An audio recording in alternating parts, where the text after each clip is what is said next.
అలాగే కష్టం వచ్చింది అంటే తీసుకువెళ్ళి ఆ కష్టానికి అడ్డంగా నిలబడి ప్రజలకు అండగా ఉండే నాయకులు ఎవరైనా ఉన్నారని అలా ఆయన చేసిన సేవలు ఈరోజు మర్చిపోకుండా ఇప్పటికీ ఆయన మనసులో తీసుకుంటుంది ఆయనకి భాగంగా ఆయన ప్రతిరోజు నివాళులర్పిస్తున్నారు.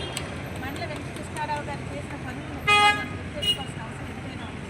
ఎందుకంటే ఎంతో మందికి సౌకర్యం కల్పించి ఎంతో మంది విద్యార్థులకు ఉద్యోగ అవకాశాలు కల్పించిన నాయకుడు ఆ రోజుల్లో మండల వెంకటకృష్ణారావు గారు. అలాగే గురవుతుందని కొన్ని ఏర్పాటు చేసి దివిసీమ కాల్చి పల్లెల్ని దాన్ని కాపాడిన వ్యక్తి. అలాగే 30,000 ఎకరాల వరకు సాగు ఏర్పాటు చేసే విధంగా ఈరోజు పంటలు వేసుకుంటున్నామంటే దానికి కారణం అంటారు వెనకాల ఉన్న నాయకులు ఎవరైనా మండల వెంకటకృష్ణారావు గారు.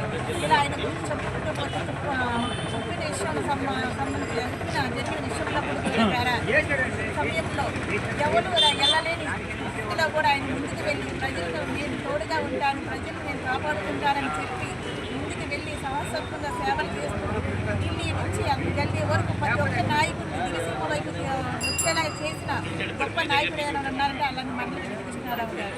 అలాంటి మండల వెంకటకృష్ణారావు గారిని ఈరోజు నేను స్మరించుకుంటూ ఆయనకి ఈరోజు నేను నివాళులు అర్పిస్తే ఆయనకి పూలమాల వేసానంటే అది నా పుణ్యం అని చెప్పి సందర్భంగా తెలియజేసుకుంటూ ఇలాంటి మహాత్ముడిని మనం ఎప్పుడు మర్చిపోకుండా మనం ముందుగా నిలుపుకోవాలి. ఆయన సేవలు చేసిన సేవలు ఎప్పుడు ఈ తరానికి రాబోయే తరానికి గుర్తు చేస్తూ ఆయన యొక్క ఘనతని ప్రతి ఒక్కరికి తెలిసేలా చేయాలని చెప్పి సందర్భంగా కోరుకుంటూ ఈరోజు ఈ అవకాశాన్ని నాకు కల్పించిన కోరూరి మండల ప్రజలందరికీ కూడా ధన్యవాదాలు తెలియజేసుకుంటూ సెలవులు తీసుకుంటాను.